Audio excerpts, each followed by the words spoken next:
Hi, this is Brett Davis, the Vice President of Publications and Content at AUVSI. Last week at the Automated Vehicles Symposium, I had the chance to sit down with a few experts to talk about public acceptance of automated vehicles, or the potential lack thereof, as well as their potential impact on the job market. So please enjoy. So first, if you would, just introduce yourself and tell us your position as well. Okay, so my name is Richard Kewarden. I work at TRL, the UK's Transport Research Laboratory, and I'm the director of the academy there. Okay.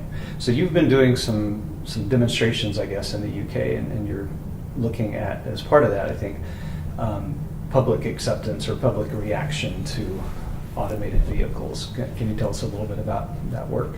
Sure. It started with, we're really interested in how the public are going to use automated vehicles, but just asking them about it didn't make any sense. So we wanted to put operational, functional automated vehicles that do real things, operate real services in live environments that people would use.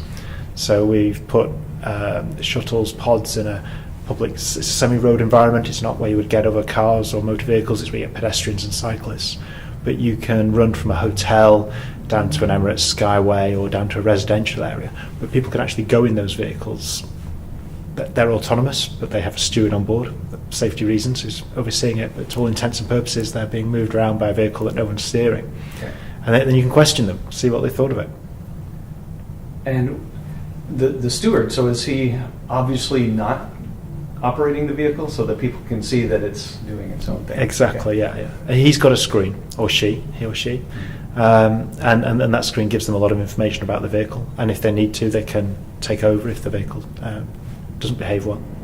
And so what are some of your findings about how people feel about these? Did you find that once they had experienced it, that they were more positive, or was it not necessarily the case? No, that's exactly right. So there was a lot of information out there, people who hadn't seen the vehicles that actually other research groups had done, and they found it about a third. So a third just loved it, a third didn't really mind either way, and a third weren't keen at all. What we found with our study, and it was a little bit selective because people wanted to go and they'd self-selected to have a ride and try the vehicles. It was overwhelmingly positive. People who've been in the pods really, really like them, but also cyclists and pedestrians and the local community could see the advantages of the vehicles as well. So it's not unanimous, it's not 100%, that there are still concerns in the community, but it's really interesting to see the community around Greenwich really embrace the technology and see how it can improve their lives. Were the demonstrations all in the same area?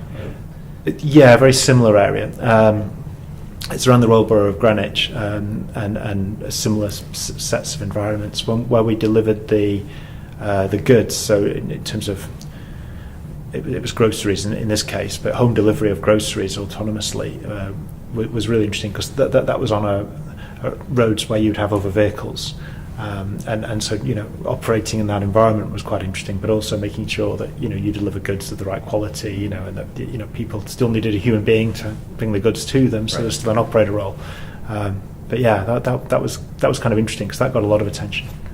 Do you have a sense that a different part of the country might have a different response, or do you think that would be your experience would probably be pretty universal? I don't know. I don't think it really does. I think what we do know is that as people get to experience the technology, and it's technology dependent. So if you have poor technology, whatever it is, if it breaks, then if it doesn't work, or people aren't going to want to use it. If you can provide something that's pretty reliable and comfortable and does what you said it would do, they're going to use it. It's been our experience. And you're moving to set up something in London. It's to do a lot of connected testing, I guess, or demonstration. How much of the user acceptance study is going to be part of that? Yeah. So what the findings of Gateway have really helped us to understand what the different stakeholders need. So the key stakeholder is the local council, the borough. You can't just go around instrumenting parts of London without them buying into it, right? So getting the borough to understand and be part of it and see the benefits that they can get, either benefits because they're going to get better journeys, or benefits because they're getting the data to prevent unintended consequences. So if they can start to be part of trials and understand what works and what doesn't work, that can prevent perhaps one fear that probably we all have is that it all comes to market and we have all these autonomous vehicles and just more congestion, more problems. We just replace light with light, human-driven vehicles right. to robot-driven vehicles. So if you can get those guys to buy into why you're doing it, which we have, is really important. But then, you build a community. So if you've got a vehicle and you want to test it, and you can come to an area like ours where you have a community of people. We've got thousands of people who we can email, they can on social media, we can contact, we can invite them in to have a trial of your whatever technology or service you want to offer. That's quite compelling, in terms of a business model for us. But it's a research tool that has to generate income, and that's the point. You have to be able to make it self-sustaining. So I didn't realize so it's really open to anyone who can come in there and have something to demonstrate. So we've gone from we were fixed technologies and running fixed trials to now opening up an environment as you would any off-road test track facility. Well, let's do it on the road. So you can invite people in, and you can, as long as you meet the safety case and you've got all the right licenses, why don't you trial your vehicles or your service in this safe environment? So if you imagine, if you get to a stage, we hope that you could safely remove the driver from outside of the vehicle. You'd still want to monitor that vehicle, at least at first. So if you can put in on certain routes infrastructure whereby cameras and LiDAR, you can monitor those vehicles. So from a control room, you're always monitoring that vehicle or those people or that service in some way. You can start to take that next step from driver in the vehicle but monitoring to driver out of the vehicle, external monitoring, to some kind of level of this is safe enough, and then you can apply that in across London or across another city with the similar characteristics. Do you sort of expect that the more people are exposed to this, that I guess some people will never really get on board with it, so to speak, maybe literally, but do you foresee and expect that as more testing is done, more demonstration, people understand it better, that public acceptance will continue to grow? My personal view is if you offer a service that works, so it's not, it's reasonably priced, it works. So really good use case, getting people to hospital, or from the car park to the hospital, or getting, if you're offering something that's really going to enhance somebody's experience of that journey, people are going to use it, and they're going to be the successful companies. So the people who want to offer this service going forward, are going to be looking for the ones that work. So it's in everyone's interest that you're not stuck in more traffic and you're not having to pay too much. So for automated road technology to work, it would be crazy for anyone not to look for that easy route where the customer walks away happy. Yeah. So not only they're happy with the technology, they're happy with what the effect is on their environment. And exactly. Yeah. If it ruins, your streets or where you want, the look or feel of the place where you live, I think people will push back. And at the moment, because what comes with automated vehicles is typically a move away from the internal combustion engine. So you've got different charging. You can store vehicles in different places. You can go and charge them. You can take them away from people's homes because people aren't going to own these vehicles potentially. All of that could change how you design a neighbourhood for where people live, and that's really interesting. And London, I was there recently, and it is crowded and very busy. Does it present just a great place to demonstrate how this stuff can be integrated? Yeah. It's really corny. I'm sorry, but look. If it works in London, it'll work anywhere. is what we say, and I think we believe that. There's parts of London where we had the Olympics in 2012, so around the stadium there. That it's quite modern infrastructure. It was all part of the regeneration, so relatively easy roads for autonomous vehicles or automated vehicles. And then you can come down to downtown Greenwich and it's really tough. So you can start thinking about a progression or ski route analogies. Here's the easy route, the nursery slopes, and when you get good, you come and learn, the more advanced stuff.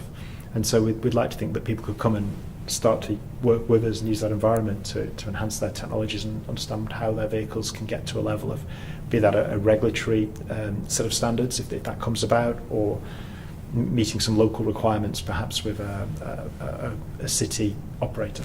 Okay. All right. Well, thank you very much. I appreciate your time. Thank you very much. All right. First of all, thanks for talking with us. And tell us again your name and affiliation. Kristen Kolaj. I'm with JD Power, and I'm responsible for human-machine interface. Okay, so that was part of what you talked about today, I guess, the way people interact with these systems and what they expect of them. So what has been your experience in terms of how people are responding to automated vehicles?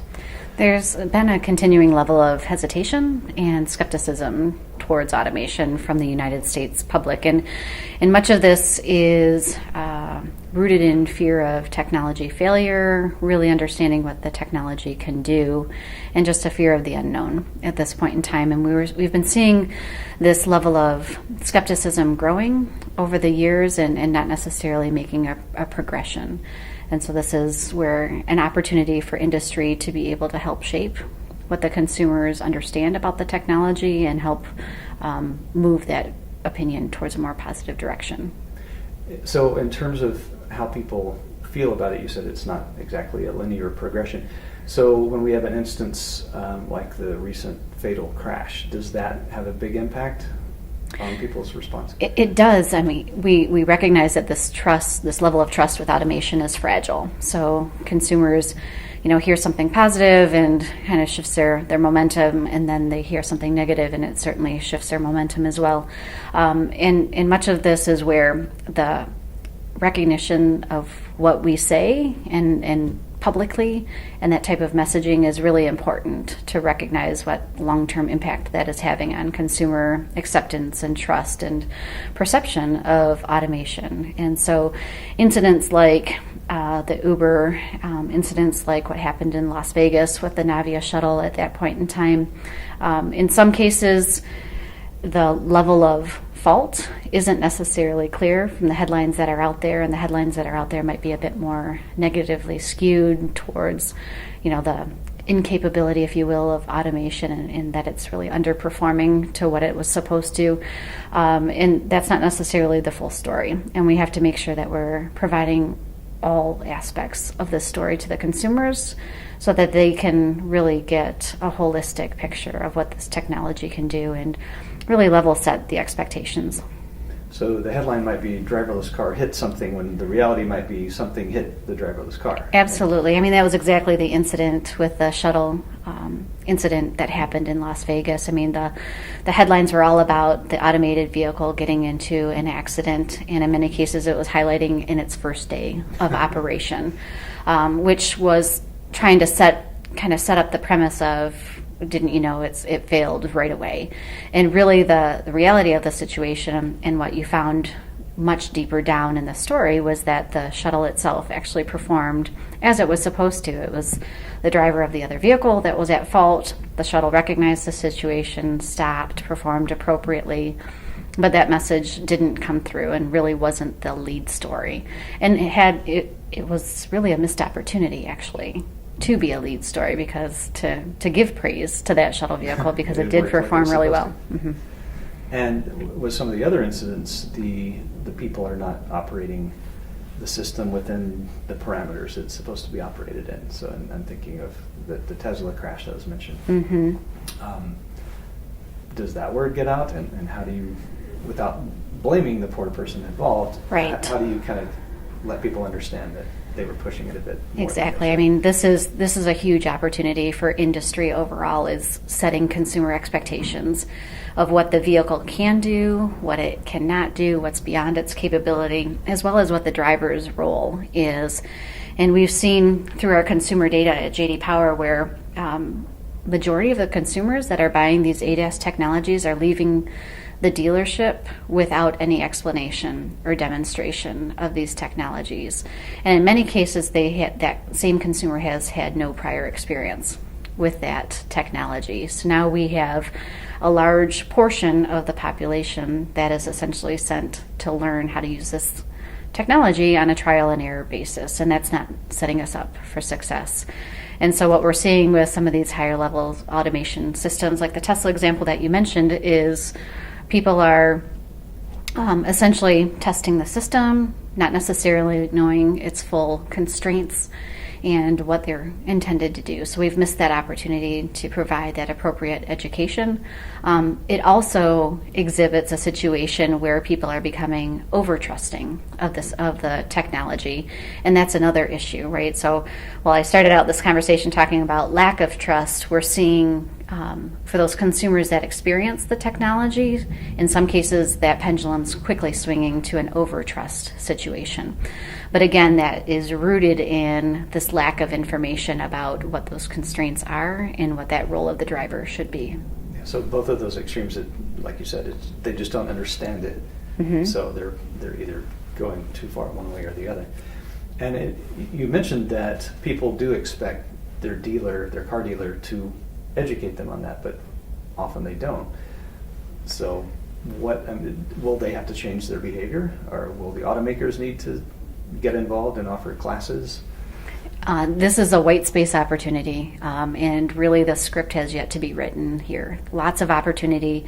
At this point in time, what we see is an inconsistency across the retail model, and even within the same dealership itself, inconsistency across the different salespeople on how they're trained for the technology, and even the level of complexity that we have for the technologies across a manufacturer. Model X might have version 1 and Model Y might have version 3, and they operate differently. And that level of intricacy of knowledge isn't necessarily well understood universally across each of the dealer sales staff.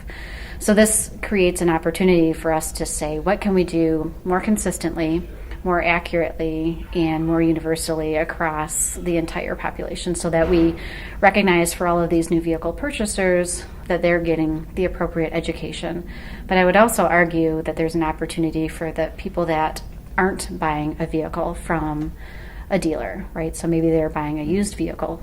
What do we do with that population to be able to educate them? And this is where the opportunity of the learning model really is a new opportunity. We performed part of our study that we performed with Miller Canfield was looking at would drivers be willing to get a specialized driver's license to operate an automated vehicle, and 62% of them said yes, they would be willing to. And what we see this as an opportunity is having such a driver's license would create that minimum standard of knowledge for automation, understanding and communicating the level and capability of the vehicle, again, that role of the driver, and execute it on a consistent basis, no matter if you're purchasing a new vehicle, if you're purchasing a used vehicle, if you're the driver, third driver in the household for that vehicle, you have that same minimum standard of knowledge.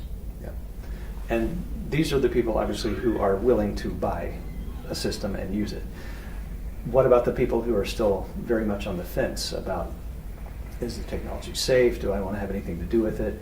How do you kind of bring them along and increase their confidence so that they get to the point where then they become an educated owner?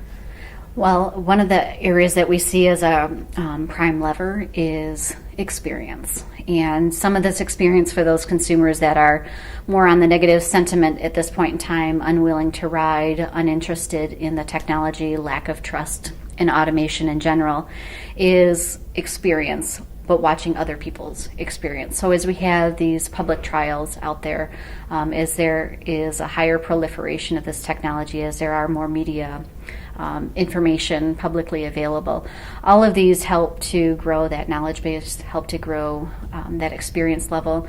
The other element is, while we're talking about kind of full self-driving automation, recognizing what these lower automated technologies are doing and the importance that those technologies play in this trajectory towards acceptance. So level 1 technologies like adaptive cruise control and forward collision warning, etc., the consumer experience with those technologies, assuming it's a positive experience, will have a positive trajectory towards accepting a higher level technology along that same evolution path. And so this has been a message that we've been talking to industry about, is that experience is important. Having a positive experience is even more important. So we have to recognize that while an end game might be getting to self-driving, full self-driving capability, we can't short step the technology that's out there today.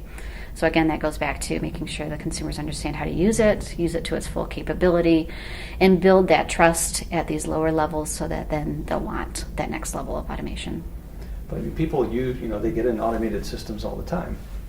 They're just not advertised as such. So you ride in an elevator, Yes. you get on the train that was mentioned at the airport, and they aren't told, this is an automated system, but they are to some extent, to various extents. So is there any way to translate that experience that people already have and kind of move them down the pike a bit towards these other technologies? A bit. I think that we have a lot as an industry to learn from other industries and historical examples. So even the transition of the elevator being manned versus unmanned, and that level of transition for the public going through that type of transitionary process. I mean, that's another analogy that we can learn from to help short step our introduction and transition, if you will. So looking at aviation, looking at the drone industry, looking at the FDA, looking at mining industry, all of these allow us to accelerate our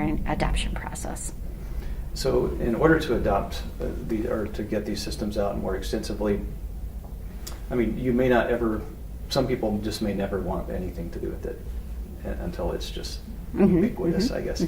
How much of a groundswell does the industry need to keep advancing, do you think, in terms of overall sort of public acceptance?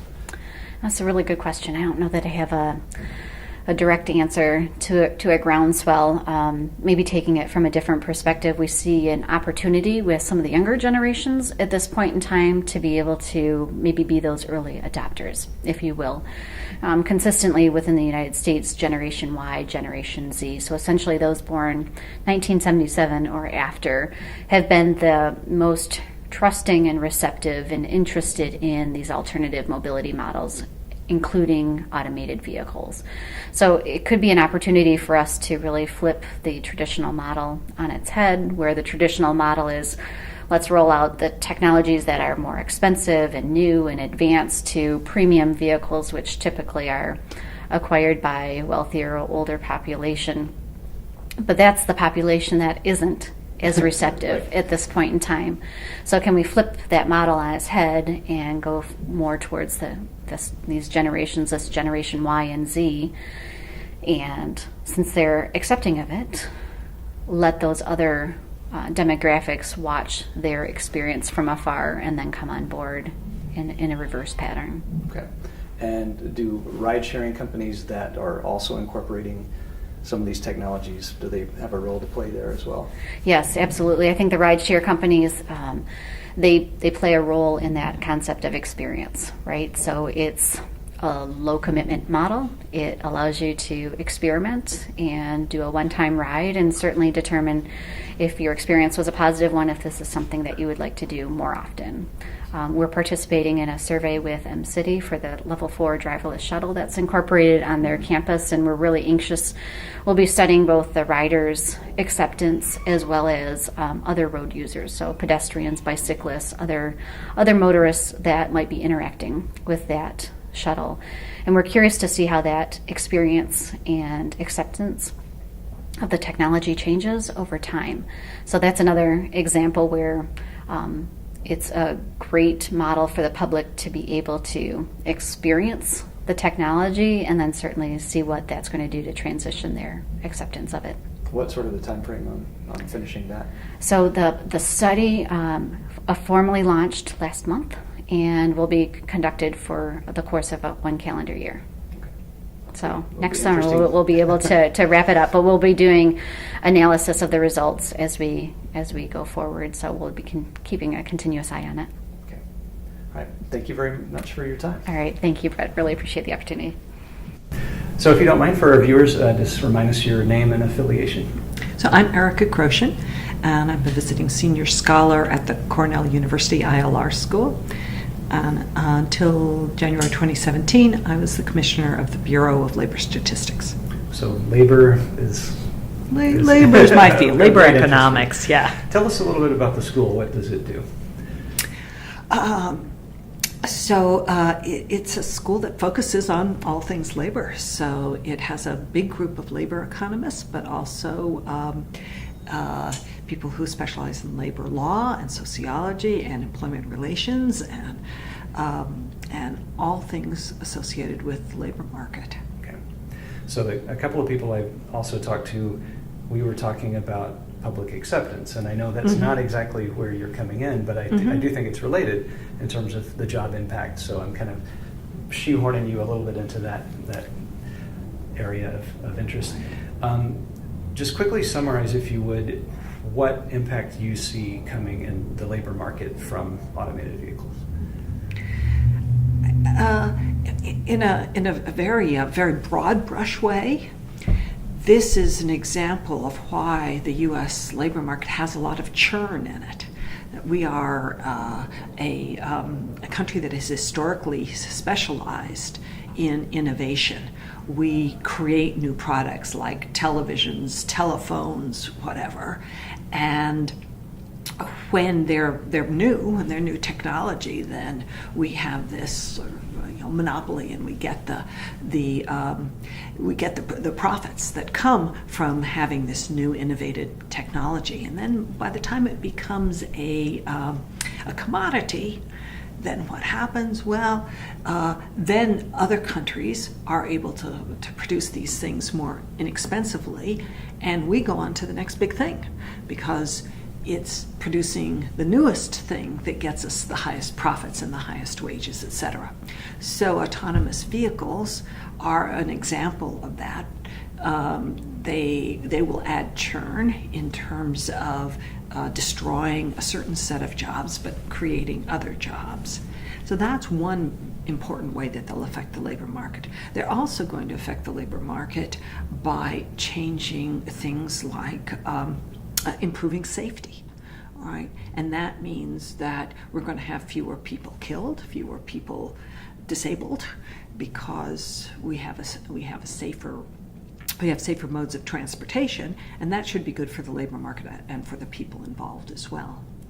So do you see the biggest change coming from the fact that it will ultimately be a commodity, or that just the function of the job will do away for the need of drivers in some cases, or a bit of both?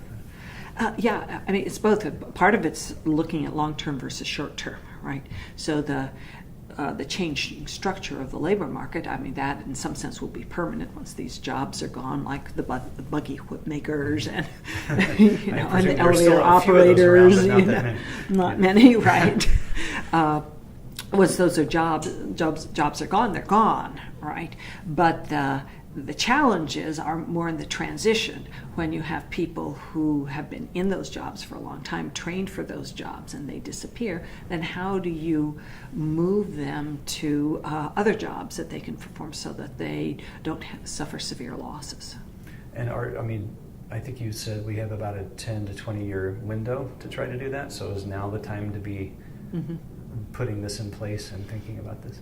Yeah, we have a 10 to 20 year window before these losses really begin to ramp up, right? So now's the time to make sure that our workforce development system is adequate to this challenge. And historically, frankly, we have focused on the benefits of things like technological change or increased trade, and have kind of neglected mitigating the transitional costs. And that understandably has made people who are at risk for those job losses insecure about what their life is going to be like after these changes, and therefore much less interested in it, because if they're not going to see these benefits and they are going to sustain huge losses, then guess what? It's not so attractive. I mean, there have been sometimes alarmist stories. The robots are coming for your jobs, and that some people say they will replace more jobs than people actually realize. Right. What's your kind of take on that? I'm spreading this out a bit beyond automated vehicles with this question. So my take on that is, first of all, we never know in advance exactly how many jobs are going to be in which, how many jobs are going to be eliminated, and which jobs will be eliminated. So it's very hard to be certain about that. I don't think most of us expected that the impact of increased trade with China would eliminate nearly as many manufacturing jobs as it did. So we need to be prepared for whatever this change throws at us, not just for what we estimate 20 years in advance is going to be the impact. Right? So that's one thing. Now, whether AI generally is going to change the U.S. labor market much more than we think it's going to change, well, it'll certainly change in some ways that we don't anticipate because we don't have a crystal ball. I think that let's see how to say this. I think that people who think that in our lifetime it's going to that dramatically change the structure of work, I'm not so convinced about that, because I see AI as assisting people in doing what they're doing much more than I see it totally replacing them. So most jobs are a combination of a bunch of different tasks requiring a bunch of different skills, and AI is doing for brain work the same thing that automation did for a lot of physical work in the past. It's taking over the most routine and simplest aspects. Now, going forward, it'll probably make even more progress into that. But ultimately, AI has to learn from what humans do, right. And humans have then are freed to do what they do even better. So at BLS, we introduced AI machine learning to help the human coders that translate text into computer codes. So they've been doing that for forever, right? and in a year, in one of the programs, the machine learning was able to do coding for 60% of occupation codes, right? The easy ones. Improve the quality of those codes because the program did not get distracted or have dyslexic moments or anything like that. So the simple ones, boy, the machines were just great. The 40% that it struggled with were then available, were available and pointed to for the humans who had much more time to actually solve those problems, and that helped to train the computer better. But so it improved the quality of both the easy to do ones and the hard ones. It didn't eliminate the coders. It right. just helped improve the quality dramatically. And going forward, it means that BLS is thinking in terms of what can we do to use this technology to reduce burden for the respondents, because now maybe the respondents won't be asked to describe the occupation. They can just be asked, what is your job? What is the job title? And we can go just from the job title to the occupational classifications. Okay. I'll steer this back a little bit to public acceptance. Sure. Because I think one reason people are concerned about this technology is the fact, it's going to cut jobs. In fact, that's the second fear that I hear most when I talk to people about this work that I've been doing. The first thing is usually safety. Oh my God, is this thing going to kill me? Right? And then the next one is, but what about the drivers? What about the workers? And so what's your response to that? Well, so my response to that is the concerns are legitimate for the people whose jobs are at risk. And we ignore that at our peril, because this is the main place that resistance is going to come from, right? People who say, but seen in the context of our being an innovative, dynamic society, is something that we aspire to because we know that that's what gives us the wealth and growth and wealth that we've seen over this time. Then the issue is not so much that we should prevent jobs from being destroyed, but that we should have very active program of helping people make the transitions that we need. So the failure is more on the part of providing the workforce development system that we need and engaging employers so that their orientation is to try and move people from old jobs to new ones being created, as opposed to just laying off a whole swath and hiring into the new one. Yeah, right. That's right. Hiring a different bunch. Right, okay. That's right. That we have to change whatever incentives drive them to that behavior, and we have to inform them, of opportunities in that direction. And the workers, all the families need to feel somewhat secure that there is a path if their job ends because of technology, because of trade, or just because the Starbucks moves around closes down in their neighborhood, right? That there are resources available for them to make those transitions. So I think it's some of this fear is a reflection of the fact that we don't have a robust enough workforce development system to that people feel will be there for them. Is it robust in some places and not in others, or just not robust enough across the board? Or I mean, there is a lot of it. We have an unemployment insurance system. We have over 2,000 one-stop job centers. We have a community college system. So it's there. We need to beef it up. We've underfunded it. We have opportunities to tap into data more, and particularly one of the big resources for the workforce development system is labor market data.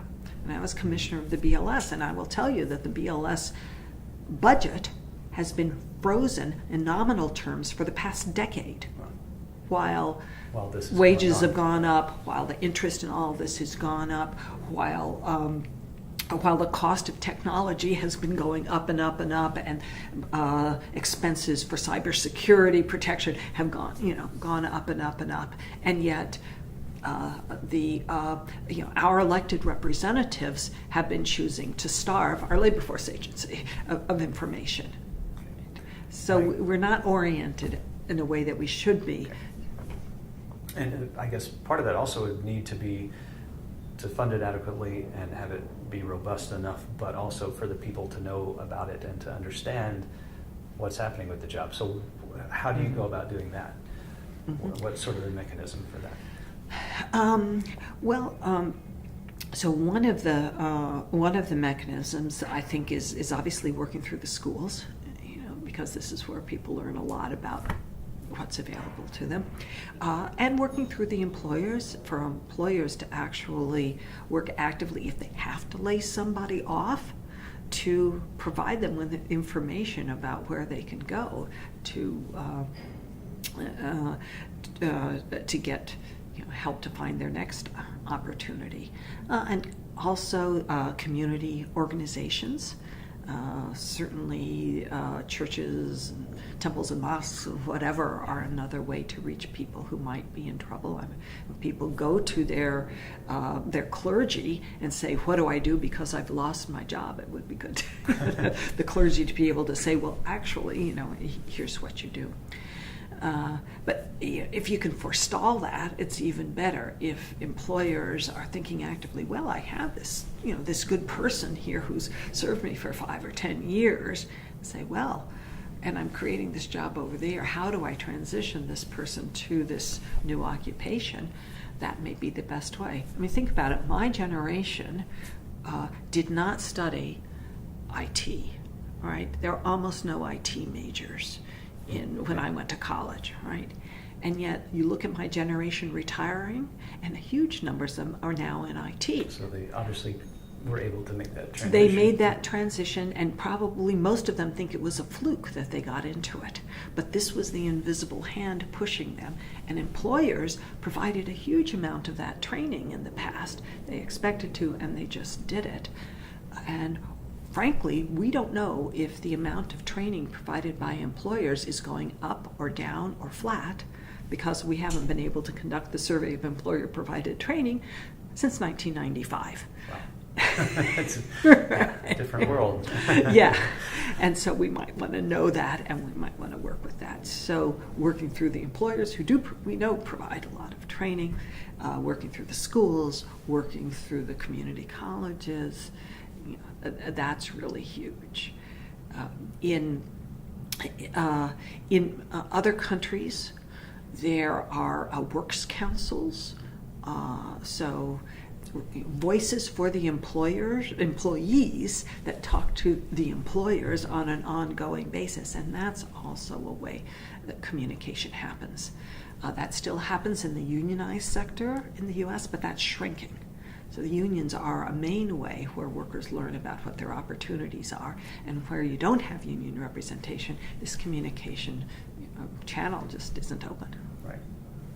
Can you give sort of an example of, for either U.S. history or from wherever, about how one of these transitions like this was handled really well?